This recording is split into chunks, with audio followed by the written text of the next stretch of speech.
নমস্কার, welcome to my channel যোগ ও মায়া।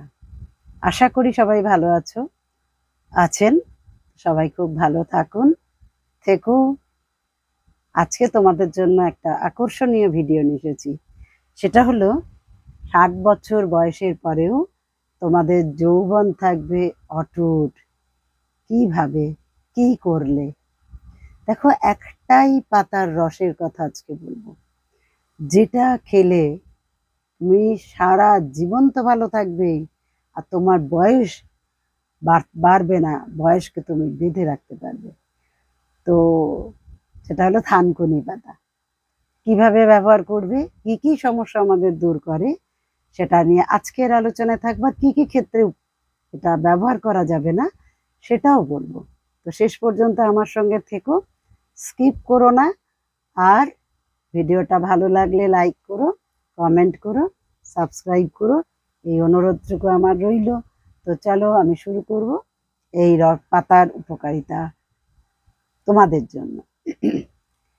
দেখো বন্ধুরা, আমরা আমাদের যে কোনো সমস্যার ক্ষেত্রে আমরা কি করি, যখন রোগটা সারতে চায় না তখন আমরা অ্যান্টিবায়োটিক কিনে নিয়ে আসি, দামি দামি ওষুধ কিনে নিয়ে আসি, খেয়েও সেটা ভালো হয় না, বরং বিপরীত প্রতিক্রিয়া শরীরে তৈরি হয়ে যায়। কিন্তু আমাদের হাতের সামনে, আমাদের স্বল্প মূল্যে বা বিনামূল্যে এই পাতাটা আমরা পেতে পারি, পুকুর পাড়ে বা জলাশয়ে, কিংবা নিজের ছাদে নিজেরা চাষ করেও নিতে পারি এই পাতাটার জন্য। এই পাতাটা দেখতে ছোট হলে কি হবে, এই পাতাটার গুণ 100 গুণ। সেই পাতার গুণটাকে কিভাবে কাজে লাগাবে দেখো। আমাদের এই পাতা সম্পর্কে একটা ধারণা ম্যাক্সিমাম মানুষের আছেই, কিন্তু সেটা জেনেও সেটার ব্যবহার করে না। সেটা হচ্ছে পেটের সমস্যা। পেটে যদি আমাশা হয়, আমাশার বন্ধু হলো থানকুনি পাতা। থানকুনি পাতার রস 5-6 চামচ যদি খেয়ে নেওয়া যায় সকালে এবং বিকেলে, তাহলে পেটের আমাশা তো দূর হবেই হবে, রক্ত আমাশাও দূর হবেই হবে, এবং তার সাথে সাথে পেটের যাবতীয় সমস্যা, পেট ব্যথা বলো, অবধ হজম বলো, পেটে আলসার বলো, এগুলোর ক্ষেত্রে নিশ্চিন্তে তোমার থানকুনি পাতার রস ব্যবহার করতেই পারো। বাচ্চাদের ক্ষেত্রে অবশ্যই 5-6 চামচ নয়, তাদের ক্ষেত্রে ডোজটা একটু কমই দেবে। আর থানকুনি পাতাকে কিভাবে ব্যবহার করবে আমি শেষের দিকেই বলে দেবো, এগুলো বলি নেবার পর বলবো। এবার পেটের সমস্যার মধ্যে কনস্টিপেশনও দূর করে থানকুনি পাতা, লিভারকে ভালো রাখে থানকুনি পাতা। আর কি করে আমাদের স্কিন, আচ্ছা তার আগে বলে নি, পেট যদি ভালো থাকে তাহলে আমাদের মনও ভালো থাকে, একদম ফুরফুরে থাকে, মেজাজ ভালো থাকে, আমাদের সতেজতা বৃদ্ধি পায়। এমনকি বাচ্চারাও যদি এটা খায় তাদের বুদ্ধির বিকাশ হয়, বাচ্চাদেরও বুদ্ধির বিকাশ হয়, বড়দেরও বুদ্ধির বিকাশ হয়।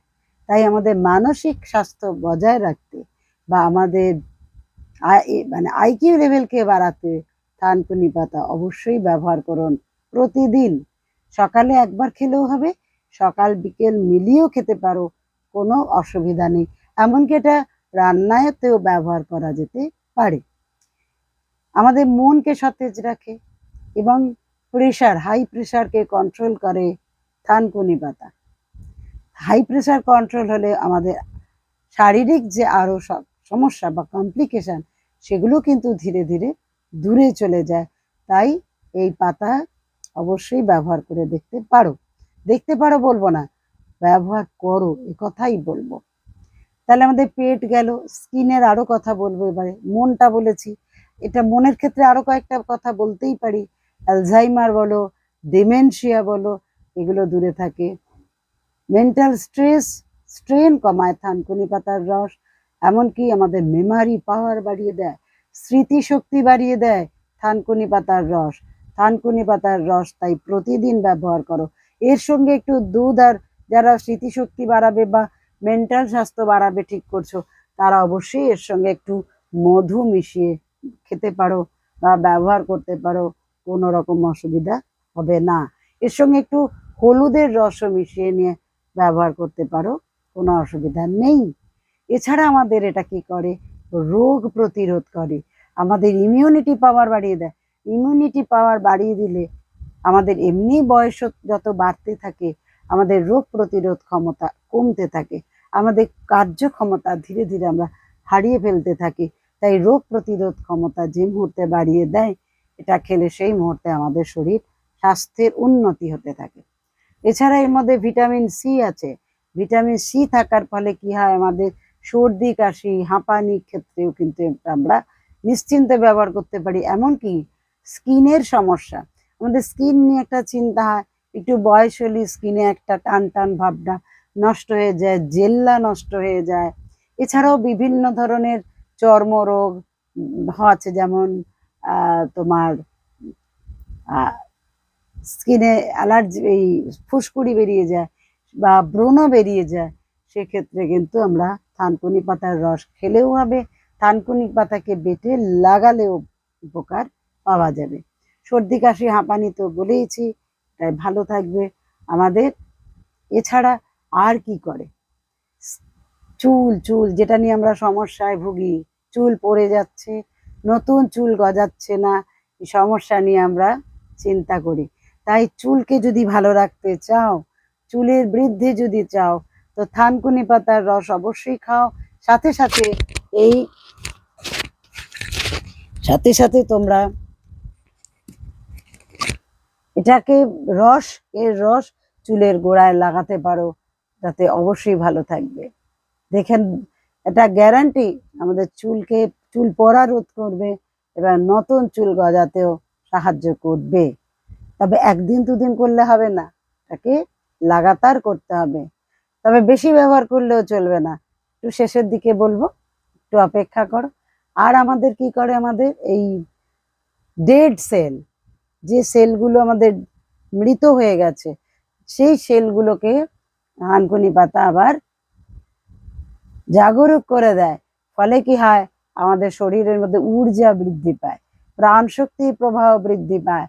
এমনকি আমাদের শরীরে যেটা টক্সিন আছে, টক্সিনকে বাইরে বার করে দেয়, শরীরকে বিষমুক্ত হতে সাহায্য করে থানকুনি পাতা। আমাদের হজম শক্তিতে বৃদ্ধি করে। পেটের আলসার তো বলেইছি, পেটের আলসারের ক্ষেত্রে নিশ্চিন্ত মনে আমরা এটা ব্যবহার করতে পারি। আর এটা যারা যৌবন ফিরে পেতে চাইছো বা স্কিনের লাবণ্য ফিরে পেতে চাইছো, তারা অবশ্যই এটাকে দুধের সঙ্গে খেতে পারো। দুধের সঙ্গে 5-6 চামচ থানকুনি পাতার রস মিলিয়ে খেয়ে নাও, যৌবন চির অটুট থাকবে। অনিদ্রাজনিত সমস্যায় যারা ভুগছো বা ভুগছেন, তারা অবশ্যই এটা রাতে শোয়ার আগে পান করতে পারেন, অথবা সন্ধেবেলা সকালবেলা এটা পান করতে পারেন বা খেতে পারেন, দুধের সঙ্গে খেতে পারেন, এতে আরো বেশি উপকার পাবেন। তো খেয়েই দেখুন, তাতে খাবার পরে 1 ঘন্টা পরে শোয়ার আগে আমরা বলি গরম দুধ খেয়ে শোবে, সেই দুধের মধ্যে 5-6 চামচ থানকুনি পাতার রস মিলিয়ে নাও, দেখো খুব খুব ভালো থাকবে। তো এই আমাদের শরীরে আরো অনেক উপকার করে, যেমন দাঁতে ব্যথা হচ্ছে, তুমি থানকুনি পাতা চিবিয়ে চিবিয়ে খাও, দাঁতে ব্যথা আরাম পাবে। কিছুক্ষণ থানকুনি পাতাটা মুখে রাখতে দেবে, তাহলে উপকার পাবে। ব্রণর ওপরে লাগালেও কিন্তু থানকুনি পাতা রস ব্রণ ভালো হয়ে যায়। তো আমরা বিভিন্ন সমস্যায়, শরীরের মাথা থেকে পা পর্যন্ত সমস্ত সমস্যা আমি বলেছি, ভালো থাকবেন। তো এখনো আরো একটা সমস্যা বলবো, আর্থারাইটিসের ব্যথাতেও আপনি থানকুনি পাতার রস নিশ্চিন্তে ব্যবহার করতে পারেন, দেখুন মিরাকেল ঘটবে। এই যে বললাম,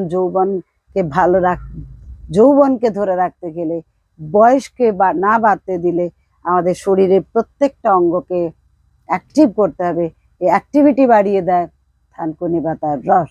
তাই নিশ্চিন্ত মনে আপনারা খান, প্রতিদিন খান, আজ থেকেই শুরু করুন, নিজের বাড়িতে লাগিয়ে নিন। তো বাজারে কিনতে যেতে হবে না, সম্পূর্ণ বিনামূল্যে নিজেকে সুস্থ রাখতে পারবেন। এবার বলছি কিভাবে খাবেন। এক তো বর্তমান দিনে অনেক রকম জীবাণু বা কীটাণু এর মধ্যে থাকে, এবং জলাশয় যেহেতু হয়, তাই কীটাণু থাকতেই পারে। তা আগেকার দিনে কি করা হতো, রসটাকে করে নিয়ে একটা উনুনের শিক বা লোহার রড জাতীয় কিছুকে উনুনের ভেতর ঢুকিয়ে একদম লাল করে গরম করা হতো, সেটাকে ওই রসের মধ্যে দিয়ে দেওয়া হতো। তার ফলে হতো কি, ওর ভেতরে কীটাণু বা জীবাণু থাকলে সেগুলো মরে যেত। তো আজকাল তো গ্যাসের যুগ, তো গ্যাসে যদি গরম করতে পারেন তো খুবই ভালো। যদি না করতে পারেন, মানে এরকম শিক জাতীয় বা লোহার রড জাতীয়কে, তাহলে আপনারা কি করবেন, এটাকে হালকা গরম জলে কিছুক্ষণ ভিজিয়ে রাখুন, নিবা ধুয়ে নিন, নিয়ে এটাকে একটু অল্প এতে নুন দিতে পারেন, দিয়ে এটাকে বিষমুক্ত করে নিন, অথবা রস করার পর এটাকে গরম করে নিন, গরম করে নিয়ে খান, অবশ্যই ভালো থাকবেন। আর এটা কিভাবে খাবেন, দুধের সঙ্গে মিশিয়ে খেতে পারেন, গরম জলে মিশিয়ে খেতে পারেন, রসটা এমনি খেতে পারেন, বেটে ভাতে দিয়ে মেখে খেতে পারেন, বা রান্নায় দিয়ে ব্যবহার করতেও পারেন, কাঁচা চিবিয়ে খেতে পারেন, কোনো অসুবিধা নেই তাতে। কাঁচা চিবিয়ে খেলেও কিন্তু হালকা গরম জলে একটু ভিজিয়ে নেবে বা ধুয়ে নেবে, তাহলে খুব উপকার পাবে। আর যেটা বলছিলাম যে কারা খাবেন না, দেখুন লিভার এটা ভালো থাকে, তবে লিভার খারাপ হওয়ার আগে, লিভার যদি কারোর খারাপ হয়ে যায় বা লিভারের যদি কোনো অসুখ থাকে, অবশ্যই এটা খাবেন না। যাদের অ্যালার্জি আছে তারা এটা খাবেন না, যারা গর্ভ ধারণ করেছেন যে মায়েরা, সেই মায়েরা এটা খাবেন না, এমনকি যিনি স্তন্য পান করাচ্ছেন তিনি এটা খাবেন না। তো বাকি মোটামুটি সবাই খেতে পারবেন, কোনো অসুবিধা নেই। তো আপনারা আজ থেকেই শুরু করে দিন, আপনাদের নিজেদের যৌবনকে বাঁচিয়ে রাখার জন্য, শরীরকে শক্ত সমর্থ রাখার জন্য, এবং শেষ দিন পর্যন্ত আনন্দে জীবন কাটাবার জন্য। আপনারা সুস্থ থাকুন, আনন্দে থাকুন, ভালো থাকুন। আজকে এই পর্যন্তই। কেমন লাগলো ভিডিওটা অবশ্যই জানাবেন, এবং এই রস খেয়ে আপনারা কেমন থাকছেন সেটাও আমাকে জানাবেন। আমার বিশ্বাস আপনারা ভালো থাকবেনই। ভালো থাকুন। আজ বিদায় নিই আমি, আগামীকাল আবার আরো একটা ভিডিও নিয়ে আসবো। ভালো লাগলে লাইক করো, কমেন্ট করো, সাবস্ক্রাইব করো। আবারও একবার অনুরোধ রাখলাম যাবার আগে। ওম শান্তি।